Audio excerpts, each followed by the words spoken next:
Lagi sekali saya ingatkan, minta tolong jangan tiru aksi yang tidak sepatutnya. Sebab abang sayang korang semua. Terima kasih.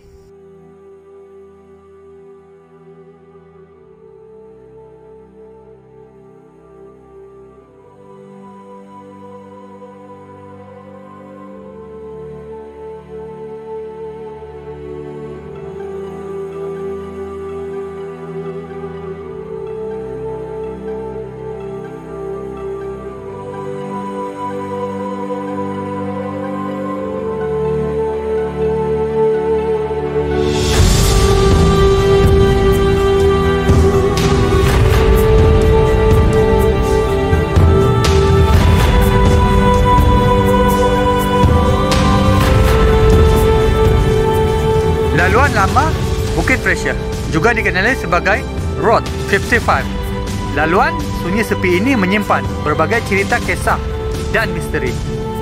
Laluan ini juga dipagari hutan dan bukit bukau yang menghijau dan terbentang luas. Mungkin untuk mereka yang pernah berkunjung di puncak Bukit Pressure, pasti pernah melalui laluan ini. Dan sememangnya untuk mereka yang pernah berkunjung di sini pasti meninggalkan 1001 cerita dan kenangan.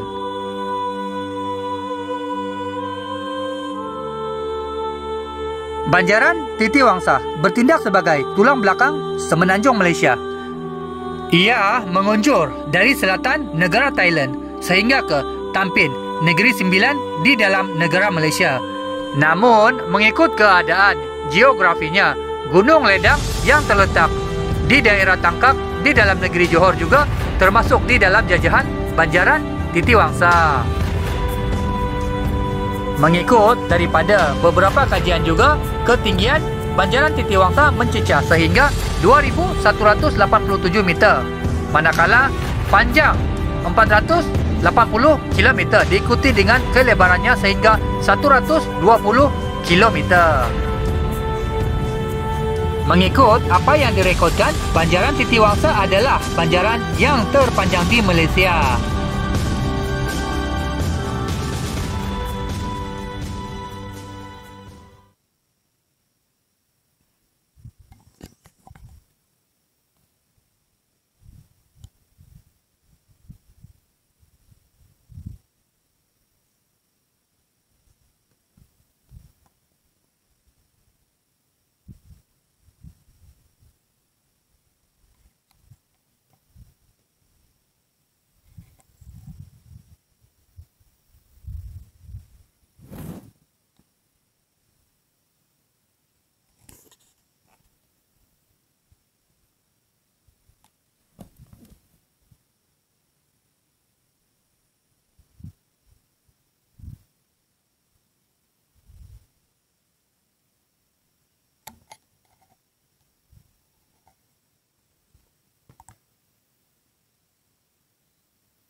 Rasa mengantuk lah, tapi nak tidur, tapi bila jam tengok dekat bawah, tengok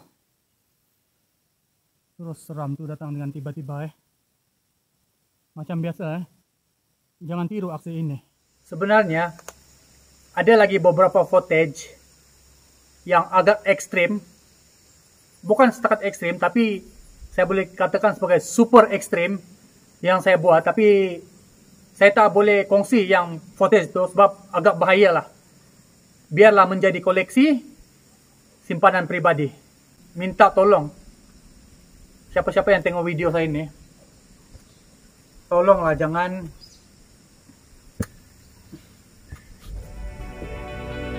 buat ataupun ikut apa-apa tingkah laku yang tidak patut.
ketinggian maut. Kadang-kadang nagambarkan sesuatu benda tuh di dalam satu video agak sukar. Bila jam kita berada di lokasi baru kita tahu betapa tingginya sesuatu tempat tuh.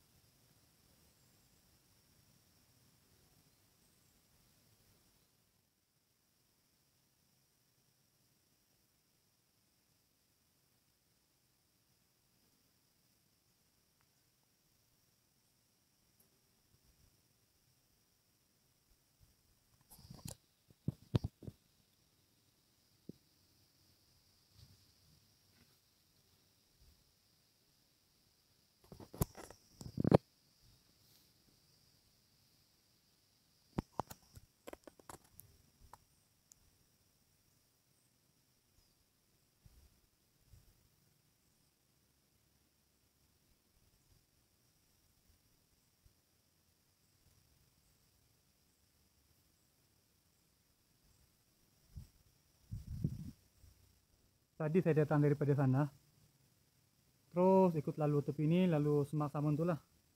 Dari sana sampai ke sini dan terus ke sana.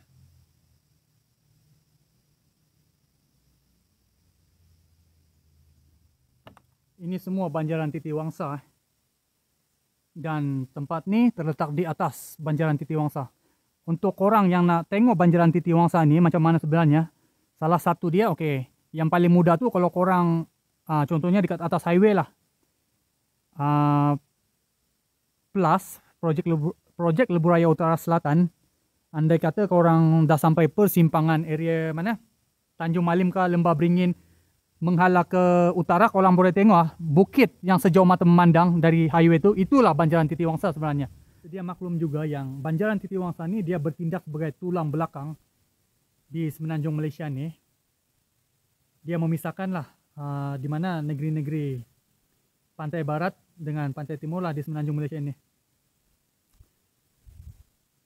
Kalau dekat Thailand, banjaran banjaran Titiwangsa ni diorang gelar juga sebagai banjaran Sankalakiri kalau tak salah saya pun dah lupa dah. Nanti saya akan kongsikan lah beberapa artikel dekat dekat bagian description saya nanti, saya pun ingat-ingat lupa lah. Coba bayangkan daripada selatan Thailand sampai ke Tampin, Negeri Sembilan. Macam itulah geografi yang direkodkan lah. Kalau kita sebut pasal negara selatan Thailand ni, dia merangkumi lah Songkhla, Yala, Narathiwat, dan lagi satu semua boleh dikatakan lah tempat-tempat yang kawasan tanah tinggi dekat Malaysia ni itu dalam banjaran Titiwangsa lah. Contohnya Cameron Highlands, Genting Highlands, Bukit Fraser ni lah. Ini semua dalam kedudukan geografi dia dalam banjaran Titiwangsa, di puncak, di bukit lah, di dalam jajahan ataupun di dalam peta banjaran Titiwangsa. Macam saya tanah balik pun ada lah bila dekat sini lama-lama kan.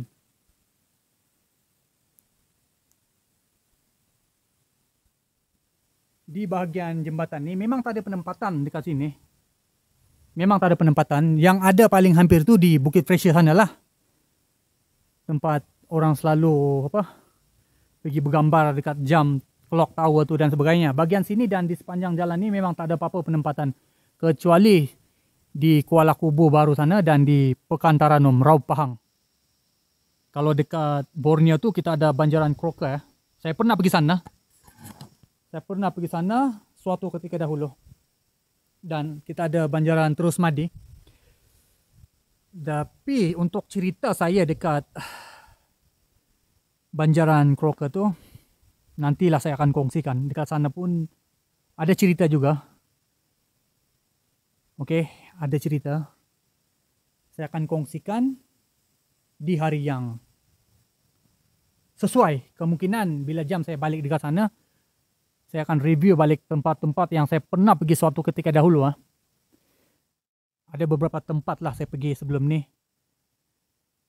Boleh dikatakan tempat-tempat tu ada cerita-cerita tentang sejarah, tentang kedudukan geografi dia. Tapi ya macam biasalah. Mungkin time tu saya tak suka lah merakam. Tak tahu kenapa. Tak ada kelengkapan yang mencukupi lah. Kemungkinan salah satu faktor. Saya lebih suka pergi sesuatu tempat tu dan stay sana untuk menghayati suasana seram, suasana sunyi di sesuatu tempat itu. Itulah yang saya buat sebelum ni. Dan saya tak terfikir pun nak rakam ke nak apa sebenarnya. Apa yang saya tahu, saya cuba kongsikan untuk audiens saya. Dan sesiapa yang ada cerita dan kisah tentang laluan Bukit Fraser, laluan sunyi ni, bolehlah kongsikan di ruangan komen. Terlalu banyak cerita tentang laluan ni, sebab laluan ni boleh dikatakan, bukan boleh dikatakan, laluan ni memang rare daripada zaman dahulu kala. Sampai ada beberapa tragedi yang berlaku di sini di mana seorang pesuruh jaya tinggi British telah dibunuh di laluan Kuala Kubu Baru ke Bukit Fraser, berhampiran dengan The Gap Rest House. Ada sejarah. Dan nanti saya akan share juga beberapa link di bagian description, sebab untuk laluan Bukit Fraser ni sememangnya saya suka dengan laluan ni, dan ada beberapa kali juga saya review tentang laluan-laluan sini. Boleh tengok dekat sana nanti. Dan sedikit untuk jembatan ni. Jembatan ni kira laluan sekarang ni untuk turun daripada Bukit Fraser. Yang ni usia laluan ni pun boleh tahan lama juga, lebih kurang lah. Dah 20 tahun lebih.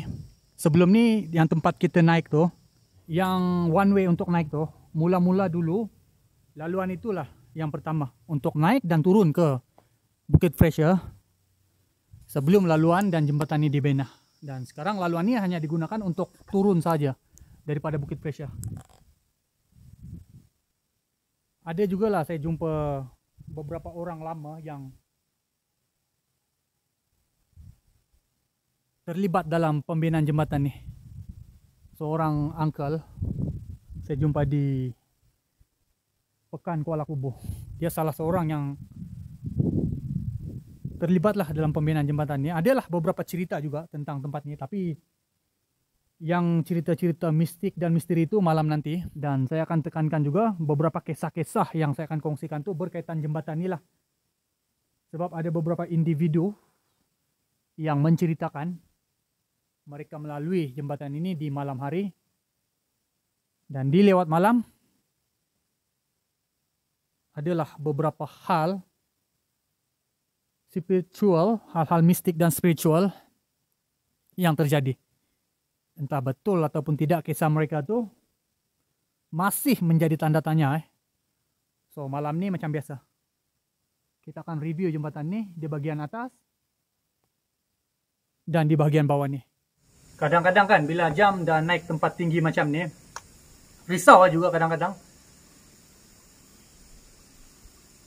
Kang tak pasal-pasal jatuh dekat bawah tu dah menyusahkan. Apa? Abang bomba, abang polisi ta. Tapi jangan risau, okey? Benda-benda macam tu kita minta dielakkan lah.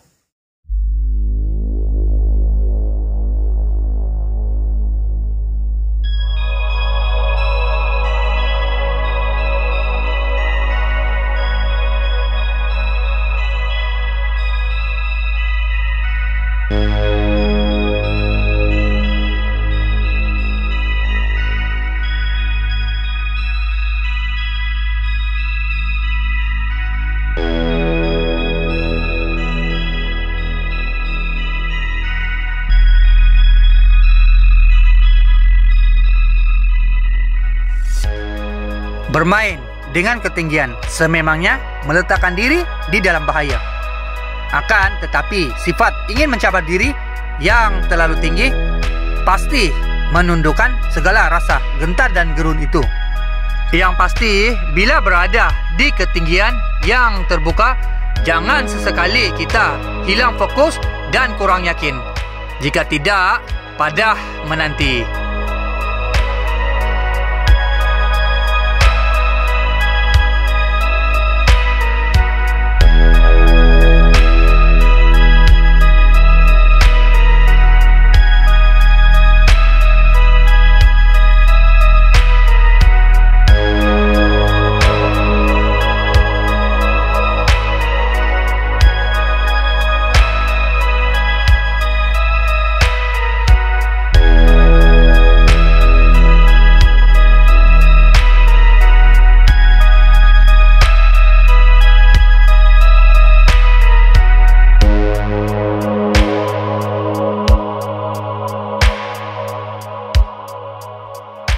Jika kau di puncak sana, kau akan melihat segalanya kerdil dan tidak bermakna. Tapi jangan kau lupa, sesuatu yang besar sedang memerhati.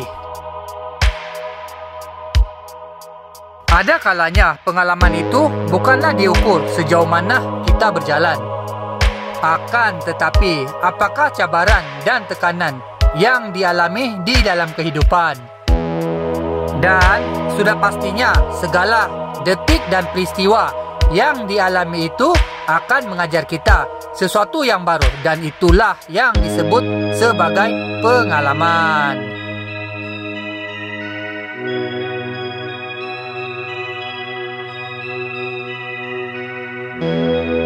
Ada ketika aku merasa hidup ini tidak bermakna dan ingin pergi.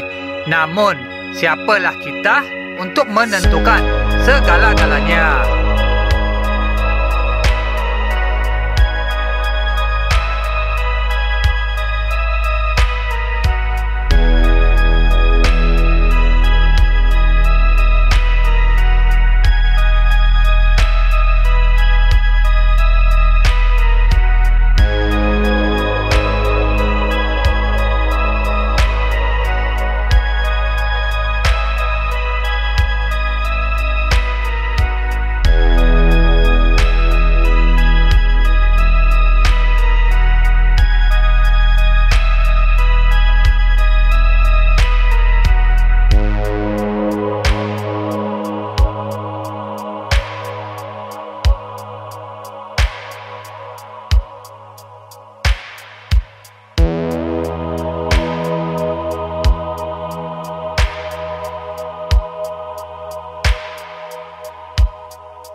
Kalau tengok hemok nih, nasib baik warna bukan putih ya.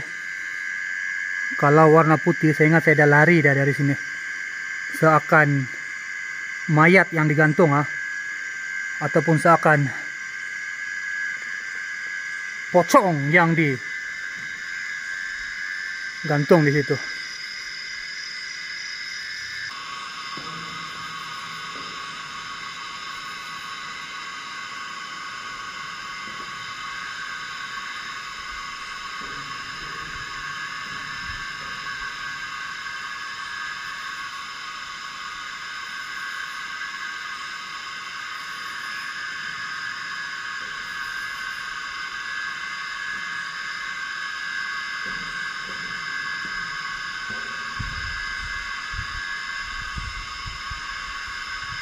Kalau boleh dengar,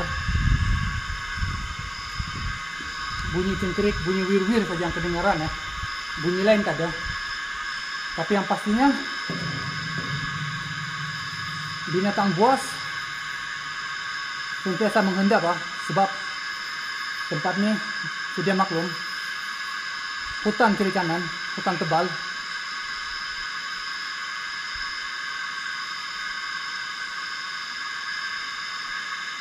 Tadi pun waktu saya off record, alhamdulillah tak ada apa-apa pun, rasanya oke saja dekat sini, rasa tenang.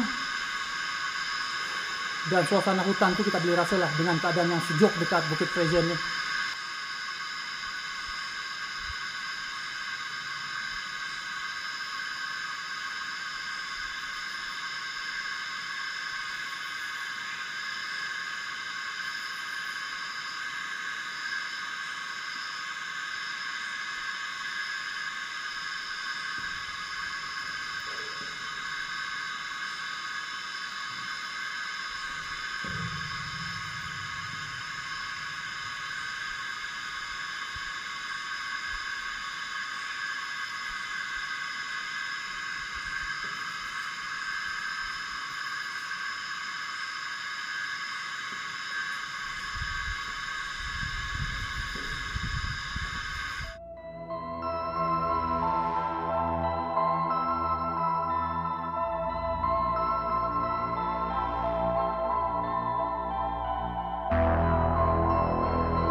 Dikatakan setiap laluan lama wujudnya kisah seram.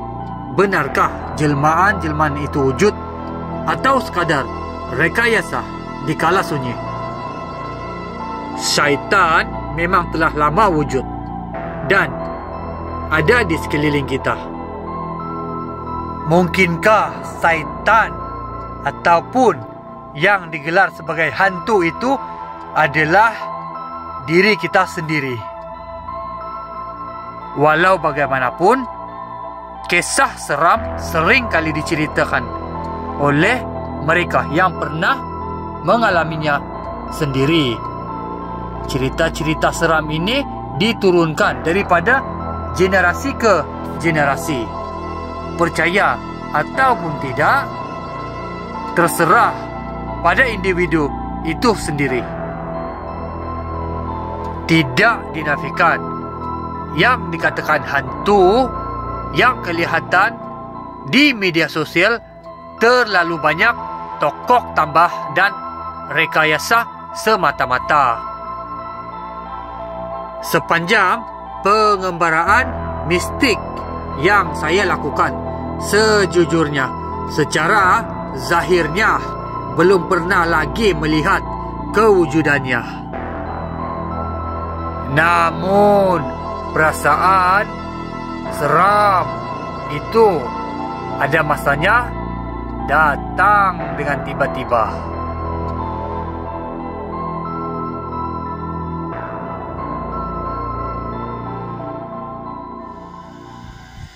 Sejujurnya saya cakap tempat ini sejujurnya lah, oke? Oke saja, saya rasa tenang dekat sini.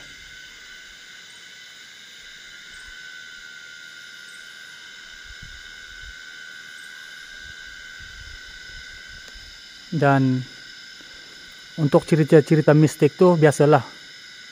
Setiap orang tuh ada pengalaman mistik dia yang tersendiri. Oke. Salah satu yang saya pernah dengar tentang tempat ini dan mengikut apalah yang diceritakan oleh orang lama dekat saya. Di atas jembatan nih, selepas pukul 12 malam, dikatakan dia pernah lalu dekat sini ya, selepas pukul 12 malam, dan dia pernah ternampak seseorang sedang duduk di bagian atas jembatan memegang plastik hitam. Dan setelah kendaraan yang dia naiki itu menghampiri benda tuh, dia dapati kepala tak ada, individu ataupun makhluk yang dia katakan tuh, yang dia ternampak di atas bagian jembatan nih, di bagian atas nih, dikatakan tanpa kepala dan sedang memegang plastik berwarna hitam. Selang beberapa hari selepas itu, dia terdengar daripada orang lah mengatakan yang beberapa hari sebelum itu memang ada orang meninggal di sekitar sini. Meninggal sebabkan kemalangan lah. Dan mangsa itu dikatakan pecah kepala. Untuk pengetahuan, saya ada 2 hari ya dekat sini, dan malam ini adalah malam terakhir lah. Dan sepanjang saya dekat sini, saya pergi merayau lah sekitar Bukit Fraser dan yang berhampiran di sekitar Bukit Fraser nih. Sekejap lagi saya akan naik di bagian atas jembatan nih untuk melihat suasana dan situasi dekat atas macam mana. Harap malam ini semua oke. Cumanya lagi, sejujurnya saya katakan, yang tempat ini tak ada apa-apa. Tak ada apa-apa pun. Itu saja yang saya boleh katakan lah. Tak adalah pun macam ada sesuatu ke, saya rasa itu semua tak ada. Sejujurnya. Aura di sini pun macam biasa. Aura itu pun saya tak boleh rasa lah. Sebab saya ini bukan jenis yang boleh nampak benda-benda itu kan. Cuma orang kata feel seram tu kadang-kadang kita boleh rasakan. Tapi setakat ini sejujurnya itu semua saya tak boleh rasa lah dekat sini. Okey saja, saya rasa tempat ini tenang dan sejuk. Cumanya lagi cerita-cerita mistik tuh yang dialami oleh individu lah, itu biasalah. Lain pun tak berapa cantik. Lain ni pun sekejap ada, sekejap tak ada. Tak tahu apa masalah dengan lain Sekejap ada, sekejap tak ada. Dekat sini dia tulis R.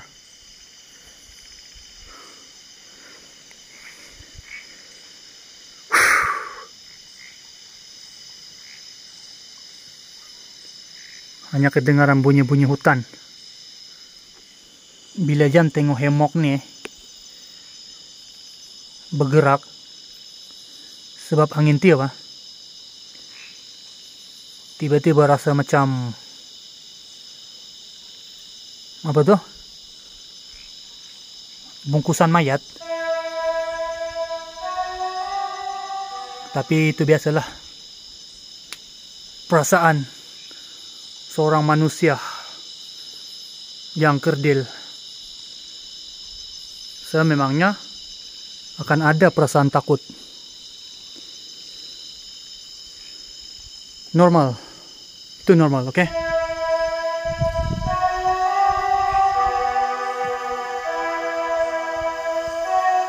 Let's go, kita akan naik dekat atas. Lepas saya review dekat atas, saya akan datang balik ke sini untuk kemas barang saya ini. Sebab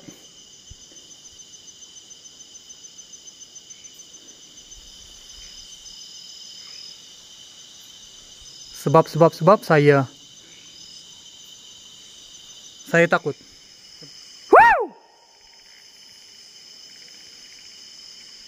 Boleh dengar? Kalau nak tahu satu-satu tempat tu hutan tebal ataupun tak, kita kena buat bunyi macam ni.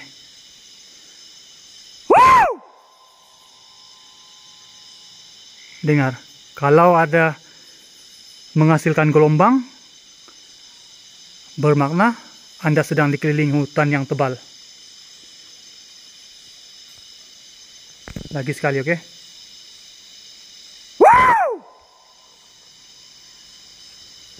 Boleh dengarkan. So, kalau sesat dekat hutan, nak tahu hutan tu tebal ataupun tak, bolehlah buat jeritan yang macam tu. Tapi itu pun kena tengok juga situasi dan keadaan sebenarnya, oke? Mungkin ada penonton ataupun audiens di dalam yang pernah dengar tentang kisah andai kata ada nak bina jembatan di sesuatu tempat tu, akan adalah ditanam kepala manusia di jembatan tersebut dengan tujuan untuk menguatkanlah struktur binaan ataupun apa tuh, untuk menjaga jembatan tu lah, lebih kurang cerita dia macam tu. Anggap itu, bagi saya itu cerita mitos, cerita rakyat, direka untuk menakut-nakutkan kanak-kanak ataupun siapa sajalah yang suka merayau sampai lewat malam. Tapi walau bagaimanapun, untuk kes colek ataupun kes-kes pemerdagangan manusia itu memang wujud di sekeliling kita, dan kita kenalah sentiasa waspada dan hati-hati. Tambahan pula untuk budak-budak kecil ataupun orang-orang tertentu lah. So, sentiasa waspada di sekeliling kita. Jom kita naik dekat atas. Sekarang saya akan naik dekat atas dan review di bagian atas pula macam mana.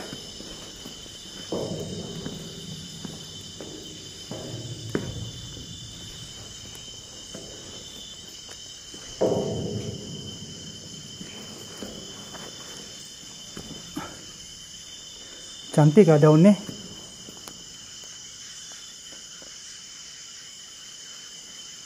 Ada bunga.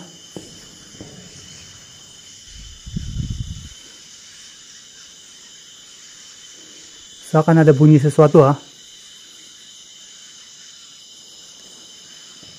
Tak pasti apakah itu.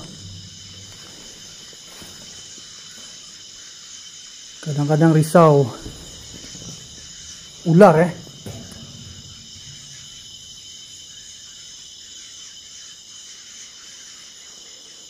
boleh dengar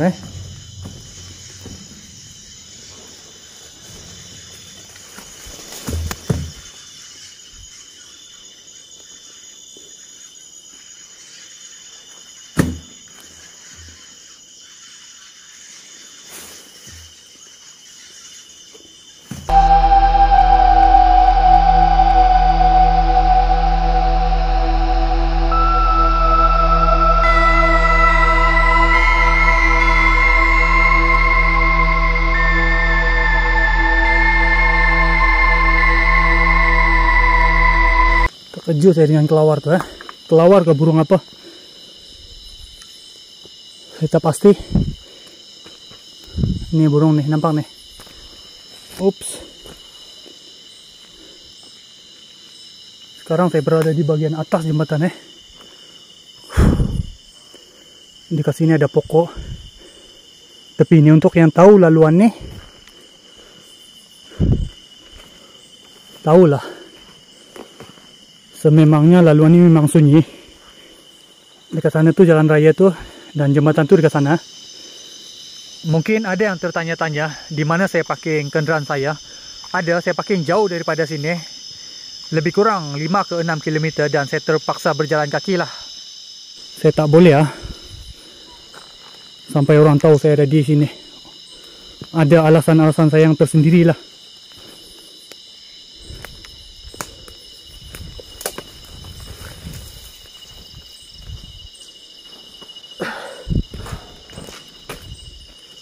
Banyak burung kelawar.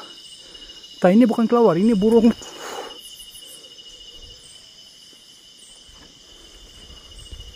Ini burung apa nih? Tiba-tiba semua datang, kenapa nih? Ada sesuatu kah? Biasa jarang macam ni tengok.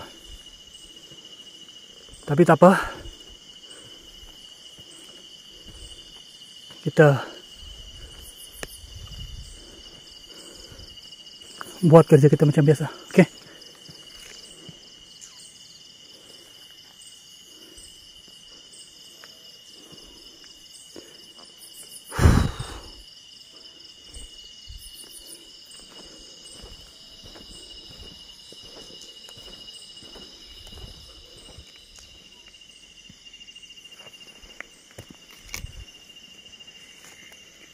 Sekarang ini saya ada dekat bagian atas jembatan. Kita akan review di bagian sini pula. Let's go.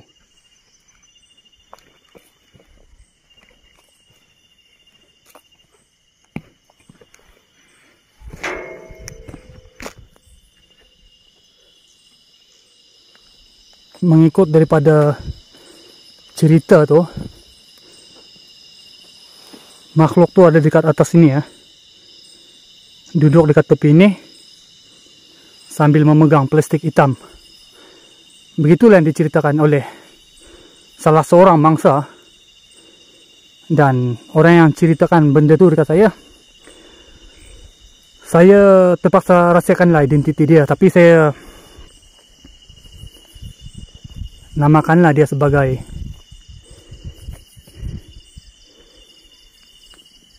Uncle Siva, seorang lelaki berbangsa India.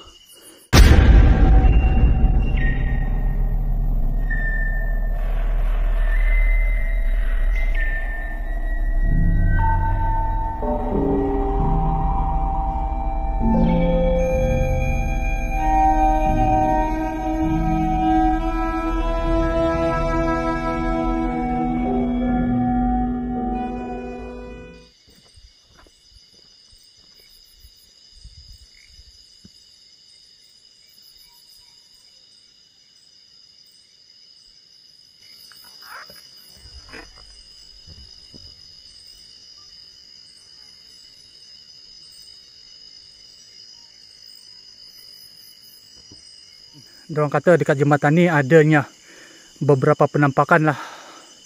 Salah satu dia lelaki tanpa kepala yang duduk dekat tepi ni sambil memegang plastik berwarna hitam. Ada yang kata dalam plastik tu serpian kepala dia yang terlibat dalam kemalangan. Dan kita anggap saja itu cuma cerita rakyat sebab ini diceritakan oleh beberapa orang individu kepada saya lah. Dan selain daripada itu juga ada juga cerita-cerita yang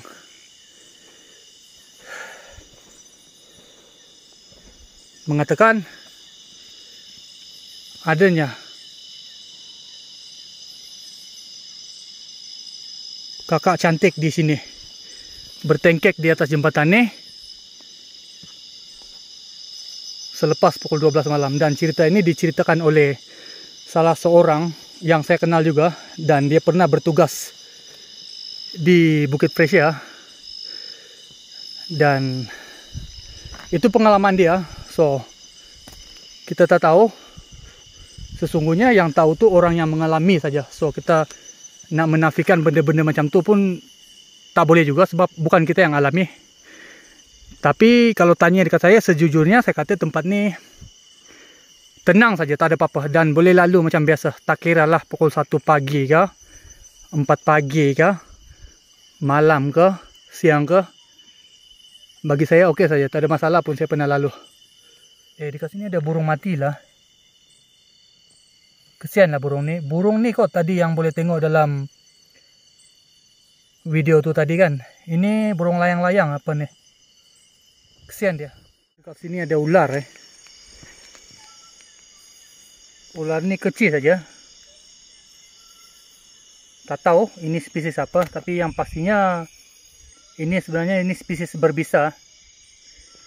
Tengok mata dia pun warna merah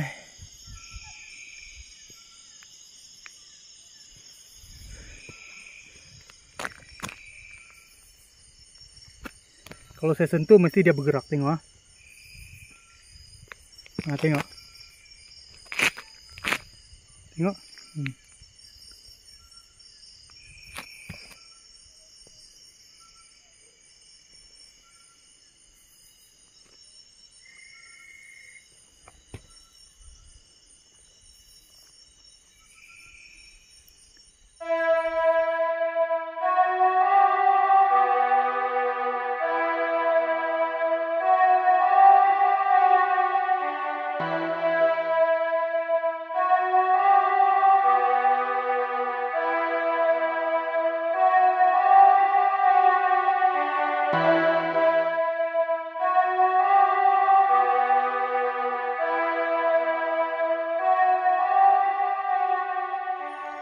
Tadi pun dekat sini ada macam bunyi-bunyi. Kuk, kuk. Apa benda tu? Can you hear me? Angin tiba-tiba datang ni.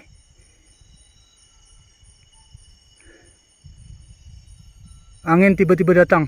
Tengok.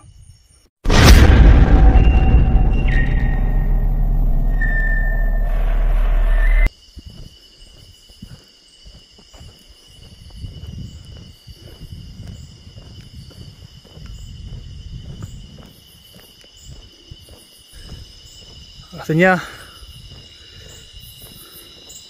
kita boleh tinggalkan tempat ini sekarang.